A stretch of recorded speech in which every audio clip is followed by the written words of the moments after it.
तो मूवी की शुरुआत होती है 1969 में और हम आयरिस और उसके बॉयफ्रेंड पॉल को देखते हैं, जहां पर पॉल आज आयरिस को किसी सरप्राइज विजिट के लिए ले जा रहा था। वो उसे लाकर एक जगह खड़ा करता है और उसके ब्लाइंड फोल्ड्स को हटाता है, जिसके बाद अपने सामने वाले नजारे को देखकर आयरिस स्टन्ड रह जाती है, क्योंकि आज पॉल उसे लेकर आया है स्काई व्यू रेस्टोरेंट में, जो कि अभी तक का सबसे लंबा 494 फीट यानी कि 494 फीट टॉल रेस्टोरेंट है, जिसकी आज ही ओपनिंग होने वाली है। अब यहाँ पर पॉल बहुत ही ज्यादा एक्साइटेड है और आयरिस इससे काफी ज्यादा खुश होती है। बस वो थोड़ी सी नर्वस थी, यानी कि इतनी ऊंचाई पर जाना उसे काफी ज्यादा खतरनाक लग रहा था। खैर, अब ये लोग अंदर जाते हैं और हम बाहर एक बच्चे को फव्वारे यानी कि फाउंटेन के अंदर कॉइन्स डालते हुए देखते हैं, जो कि बहुत ही वियर्ड सी बात थी, जिसको एक गार्ड रोकने लगता है कि वो ऐसा ना करे क्योंकि ये बैड लक लाता है। तो बच्चा इस बात को सुनकर वहां से चला गया था। मीनवाइल आयरिस, कैम्पबेल और पॉल लिफ्ट में जाते हैं, जो कि अभी तक की सबसे लंबी लिफ्ट है, जो कि 9000 टन का वजन सह सकती है। अब यहाँ होटल का स्टाफ काफी ज्यादा खुश और एक्साइटेड हो जाता है और लिफ्टमैन को देखकर ही हम समझ पाते हैं कि उसकी खुशी का कोई भी ठिकाना नहीं था, जो कि सबको बहुत ही ज्यादा खुशी से ग्रीट करते हुए यहाँ की खूबियां बता रहा था। वो आगे ये भी कहता है कि ये जो रेस्टोरेंट है वो अपने निर्धारित समय से 5 महीने पहले ही बनकर तैयार हो गया था, विच एक्सप्लेन्स कि मुझे लगता है कि यहाँ पर ये बहुत ही गड़बड़ वाली बात है। सभी काफी एक्साइटेड होते हैं, खुश होते हैं, एंजॉय कर रहे होते हैं और वो बच्चा भी यहाँ आकर ऊपर स्काई व्यू में जाता है। जाते जाते अब आयरिस को थोड़ा डर लगने लगा था। वो थोड़ी सी घबराने लगती है, मतलब कि उसे अपनी मौत का पुनर्आभास होने लगता है, जो कि डायरेक्ट तो होगा नहीं, लेकिन यहाँ पर उसे कुछ फील हो रहा था काफी अलग सा,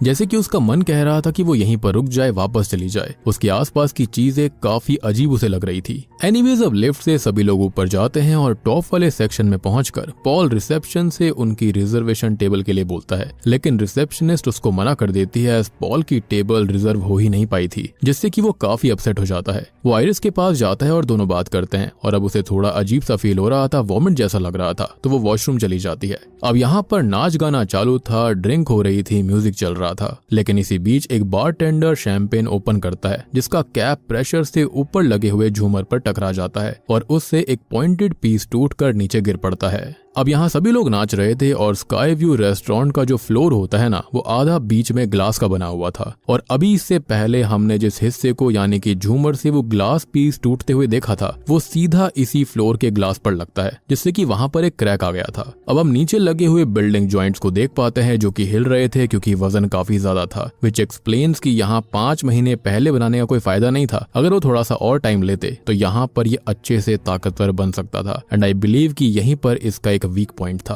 अब आयरिस को इस रेस्टोरेंट के अंदर परफॉर्मेंस दे रही सिंगर उसके बेटे के साथ मिलती है, जो कि आयरिस से बात करते हुए पूछती है कि वो प्रेग्नेंट लग रही है, तो कितना समय हुआ है, जिस पर वो बताती है कि 2 महीने, लेकिन ये बात उसने अभी तक पॉल को नहीं बताई थी और वो डर रही थी, विच एक्सप्लेन्स कि उसको वॉमिट क्यों आई और उसको अजीब भी फील क्यों हो रहा था। खैर, वो लेडी उसे ब्लेसिंग देती है और अपने बेटे के साथ वक्त बिताने लगती है।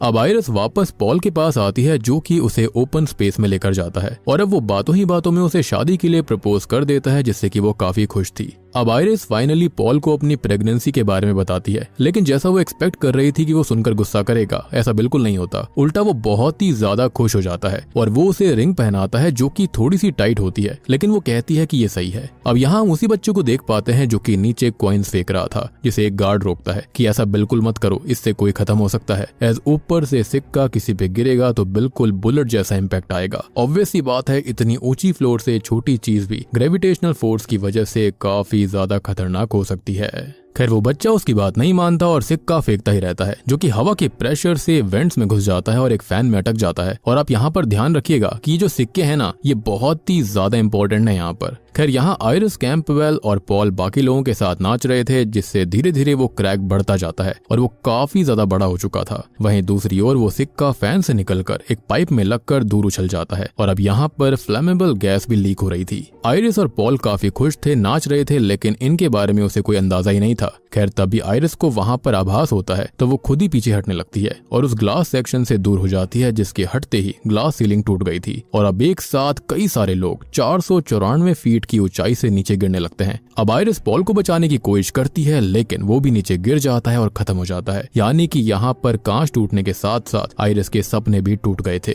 चकनाचूर हो गए थे। अब यहाँ वो बिल्डिंग जॉइंट्स भी टूट जाते हैं और दूसरी ओर केओस क्रिएट होने लगता है और वहाँ पर एक लेडी जो होती है उस पर आग लग जाती है जो कि भाग रही थी, लेकिन एक वेंट के पास वो आती है जहाँ पर वो गैस भी लीक हो रही होती है और अब वहाँ पर भयानक आग फैल गई थी। आयरिस समहाउ खुद को बचाती है और उस सिंगर को अपनी आंखों के सामने जलता देखती है, जो कि खत्म होने से पहले अपने बेटे को एक बॉक्स में रखकर सेव कर देती है। और यही तो माँ बाप करते हैं, अपने बच्चे को बचाना। अब सब जगह आग फैल चुकी थी, ग्लास सेक्शन भी टूट चुका था और बिल्डिंग जहां से यानी कि जॉइंट से टूटी हुई थी वहां से बेंड होकर वो गिर जाती है और बहुत सारे लोग नीचे गिरते हैं, लेकिन वो विंडो ग्लास से बच जाते हैं। अब इतने में ही वो सिक्का जो कि झूमर पे आ गया था वो वहां से नीचे गिरता है और नीचे पियानो जो कि बिल्कुल बीच में था वो एक साइड आ जाता है और अब वो ग्लास विंडो से जा टकराता है, जो कि कई सारे लोगों की जान ले लेता है। कुछ लोगों ने लिफ्ट से भागने की कोशिश करी थी, लेकिन वो लिफ्ट वजन झेल ही नहीं पाई, तो इसी के चलते होता यह है कि लिफ्ट टूट जाती है, जिसके चलते बहुत सारे लोग पिसकर खत्म हो जाते हैं और वो रिसेप्शनिस्ट जो कि उसके अंदर जाने की कोशिश कर रहा था वो 2 हिस्सों में बंटकर खत्म हो जाता है। कुछ लोग सीढ़ियां लेते हैं तो वो भी आधी टूट जाती है, जिसके अंदर सभी खत्म हो गए थे। बस वो कॉइन वाला बच्चा ही बचा हुआ था जो कि नीचे आ जाता है और खुश होता है कि वो बच गया, लेकिन अब तक वो पियानो उसके ऊपर गिरकर उसे हमेशा के लिए शांत कर देता है और अब फाइनली वो सिक्का जो कि वो स्टार्टिंग से उसके अंदर डाल रहा था वो वापस से फाउंटेन में चला गया था, विच रियली इंडिकेट्स कि आखिर बैड लक होता क्या है। अब यहाँ पर हम शॉकिंगली देख पाते हैं कि खाली आयरिस अकेली बची हुई थी, जिसे उस सिंगर का बेटा मिलता है, जिसे वो बचाने की बहुत कोशिश करती है, लेकर जाने लगती है, लेकिन अब वो दोनों भी फिसल कर लटक जाते हैं।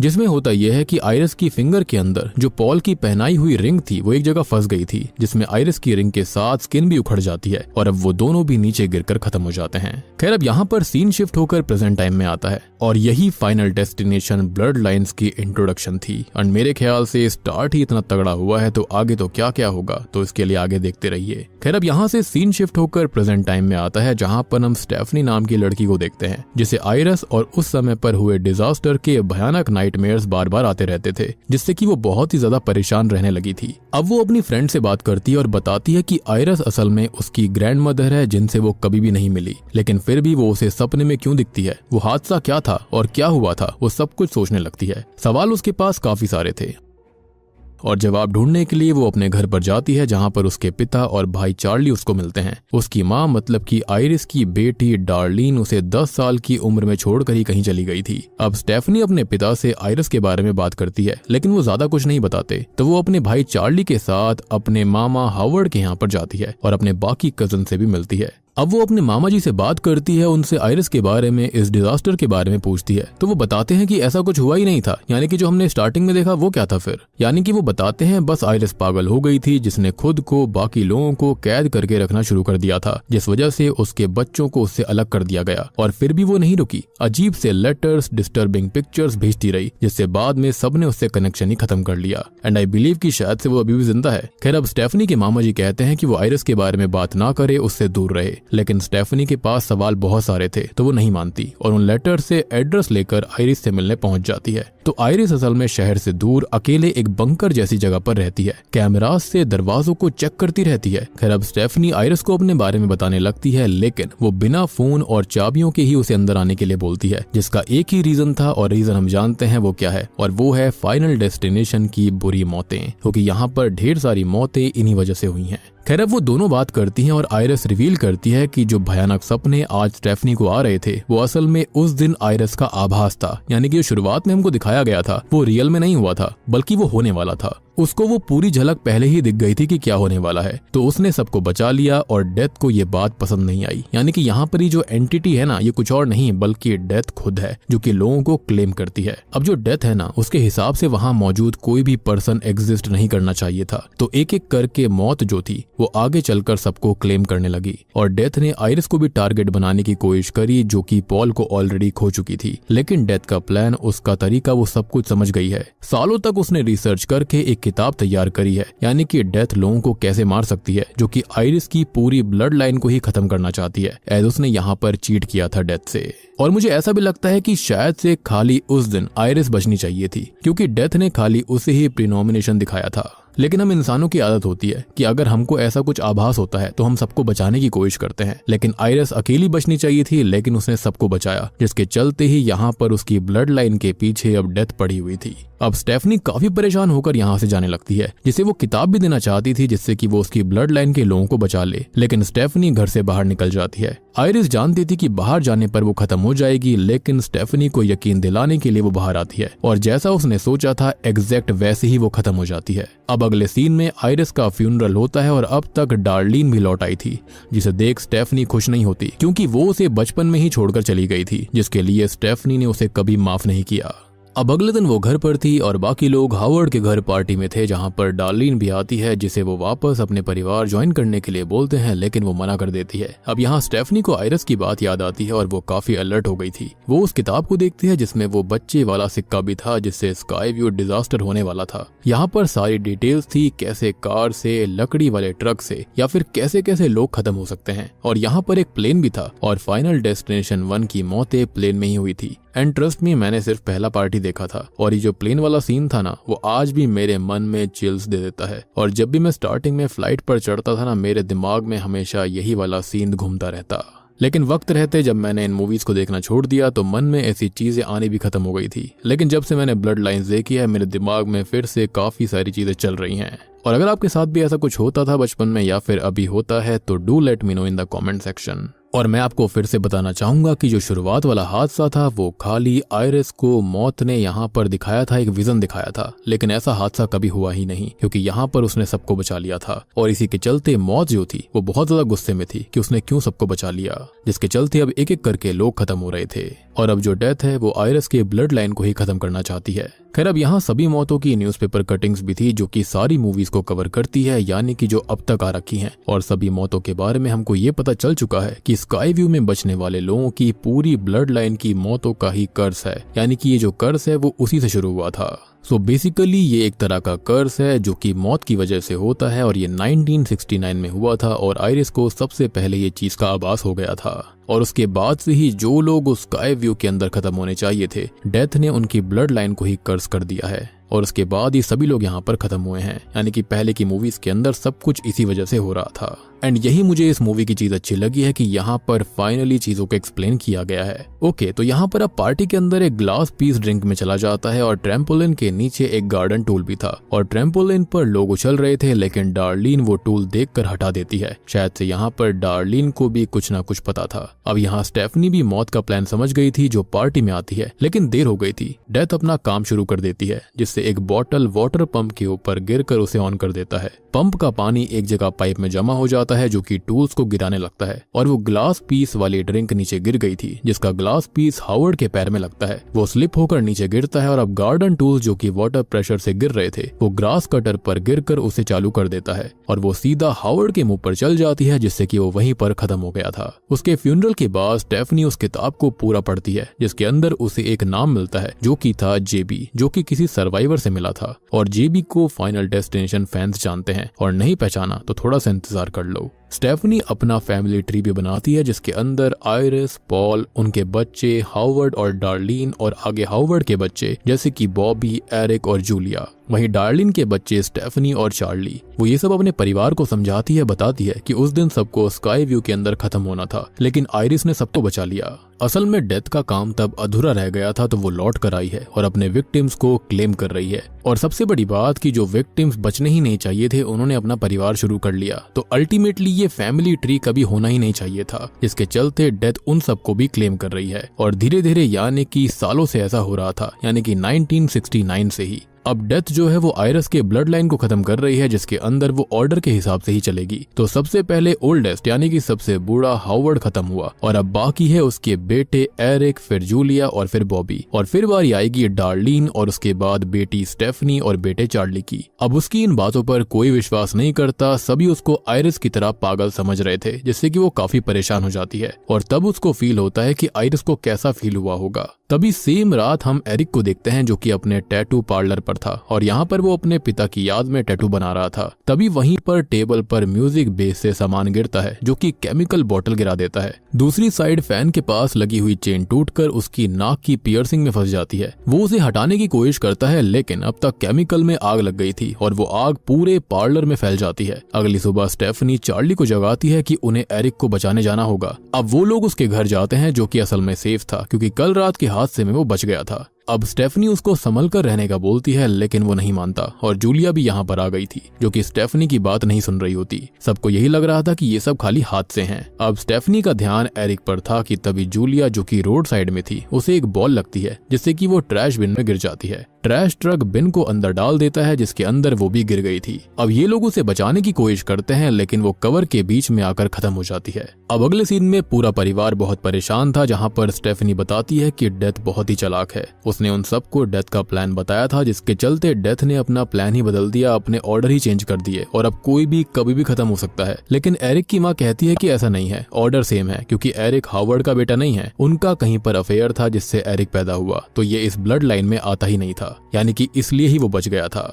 और जूलिया जो है वही हावर्ड की पहली संतान थी तो वो खत्म हो गई। एरिक इस बात से दुखी होता है और अब स्टेफनी कहती है कि उन्हें बॉबी को बचाना होगा। अब वो बताती है कि किताब के अंदर मैथ्स की तरह बताया गया है कि मौत से कैसे बचना है और अभी उनको जेबी को भी ढूंढने जाना होगा। अब डार्लिन कहती है कि उसे आइरिस के लेटर से पता चला था कि जेबी असल में किसी हॉस्पिटल में काम करता है। सभी लोग वहां पर जाने लगते हैं और बॉबी भी सेफ रहने उनके साथ जाता है जिन्हें एरिक भी ज्वाइन करता है। अब रास्ते में स्टेफनी डार्लिन से बात करती है और डार्लिन कहती है कि उसने बचपन से आइरिस को मौत से डरते देखा और वो खुद स्टेफनी और चार्ली की मौतों का सोचने लगी, लेकिन ऐसा करके वो अपने बचपन की तरह उनका बचपन भी खराब कर देती तो वो उनको छोड़कर चली गई थी। फाइनली वो लोग हॉस्पिटल जाकर जेबी से मिलते हैं जिसे हमने प्रीवियस मूवीज के अंदर भी देखा है, जिसे हम डेथ ही समझते थे और कुछ का मानना था कि वो एक एंजल है जो कि डेथ को रोक सकता है। लेकिन यहाँ पर रिवील होता है कि ये उस सिंगर का बेटा है जो कि उस दिन स्काई व्यू पर बच गया था। जी हाँ, अब आगे उसने आइरिस को ढूंढा, उससे मिला, दोनों ने रिसर्च करी और बाद में दोनों को कैंसर हो गया। वो आगे कहता है कि डेथ से बचने के दो ही तरीके हैं, एक तो किसी को मार दो तो उसकी जिंदगी उस पर्सन को मिल जाएगी या फिर खुद को खत्म कर लो। और ऐसा एक लड़की कर चुकी है जो कि खत्म हो गई थी, लेकिन बाद में उसे मेडिकल केयर से जिंदा कर दिया गया था जो कि मौत के टारगेट लिस्ट से ही बाहर निकल गई, यानी कि साइकिल टूट गया था, सर्कल टूट गया था।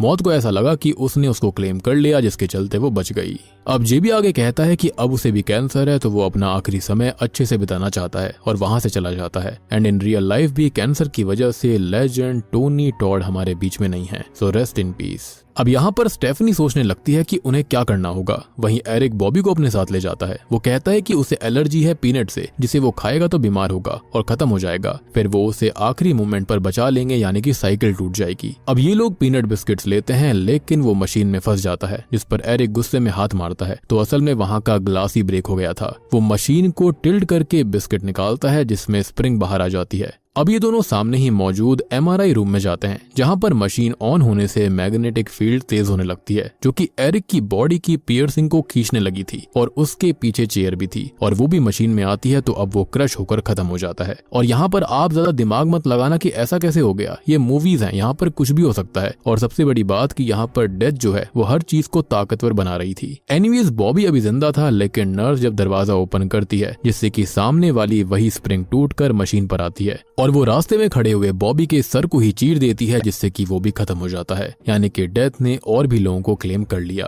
खैर अब तक स्टेफनी बहुत ज्यादा परेशान हो गई थी क्योंकि डेथ को ट्रिक करने पर चीजें और खराब होती हैं। वो डार्लिन और चार्ली से बात करती है जहां पर डार्लिन कहती है कि वो आइरिस वाले कैबिन में रहेगी जहां पर आइरिस डेकेड तक सेफ थी तो वो भी वहीं पर रह सकती है, लेकिन वो दोनों उसके साथ जाते हैं। अब उनके जाने के बाद हम उस कॉइन को देखते हैं जो कि वहां पर गिर गया था, जिसे एक लेडी अपने पास रख लेती है। और मैं आपको एक बार फिर से याद दिलाना चाहूंगा कि फर्स्ट पार्ट से लेकर अब तक जो लोग भी खत्म हो रहे थे वो असल में 1969 में स्काई व्यू पर ही खत्म हो जाने चाहिए थे, लेकिन वो लोग बच गए। उन्होंने अपना परिवार चालू कर दिया जिसके बाद डेथ उन सबको ही क्लेम कर रही थी और जब तक ये सारे के सारे लोग खत्म नहीं होंगे डेथ रुकने नहीं वाली। और मुझे तो यहाँ पर एक और चीज लगती है कि जो डेथ है ना, वो पक्का उसने जानबूझकर आइरिस को ये विजन दिया होगा, क्योंकि वो जानती है कि इंसान कैसे होते हैं, वो लोगों को बचाएंगे, जिसके चलते डेथ को ढेर सारे लोग मिलेंगे खत्म होने के लिए। और मुझे तो ऐसा लगता है कि यहाँ पर एक डिमोनिक कर्स है, ये पक्का कोई डीमन है जो कि डेथ को कंट्रोल कर रहा होगा, या फिर कुछ भी हो सकता है। लेकिन सोच कर देखो कि अगर ऐसा दिखा दिया जाए कि आगे कोई रिचुअल करा गया था जिसके चलते ऐसा कोई डीमन यहाँ पर आ गया जो कि इस तरह की चीजें कर रहा है, तो ये कितना वाइल्ड हो सकता है। एनीवेज, अब यहाँ पर कैबिन लॉक्ड हो रखा था, तो स्टेफनी मेन एंट्रेंस तोड़कर अंदर जाती है, जिससे लाइट केबल डिस्टर्ब होती है, स्पार्किंग शुरू हो जाती है। उसका सीट बेल्ट अटक गया था और वो डार्लिन से कहती है कि वो अंदर जाए ताकि वो बचे, तो स्टेफनी खुद भी सेफ रहेगी। लेकिन अंदर एक पिन टूट कर गिरती है जो कि सिलेंडर ऑन कर देता है और स्पार्क से ब्लास्ट हो गया था। इम्पैक्ट से ट्रक पानी में गिर जाता है, जिसमें स्टेफनी डूबने लगती है। अब यहाँ पर डार्लिन पर एक पिलर गिरने से वो खत्म हो गई थी और चार्ली स्टेफनी को बचाने जाता है, जो कि बेहोश हो जाती है, जिसे वो होश में लेकर आता है। वो कहता है कि वो खत्म हो चुकी थी, तो अब वो जिंदा है, मतलब कि साइकिल टूट चुकी है। लेकिन दोनों ही अपनी माँ डार्लिन के लिए काफी दुखी होते हैं। अब अगले सीन में चार्ली अपनी डेट के घर पर जाता है, जिसके साथ स्टेफनी भी गई थी। बेसिकली जो आइरिस के कैबिन के अंदर ये लोग गए थे, वो डार्लिन की आरवी के अंदर गए थे और आरवी के अंदर ही सीट बेल्ट वगैरह अटक गई थी। और बात करें चार्ली के बारे में, तो उसने सीट बेल्ट को हटाकर स्टेफनी को बचा लिया था, उसको सीपीआर दिया था, यानी कि उसने भी डेथ को चीट कर लिया।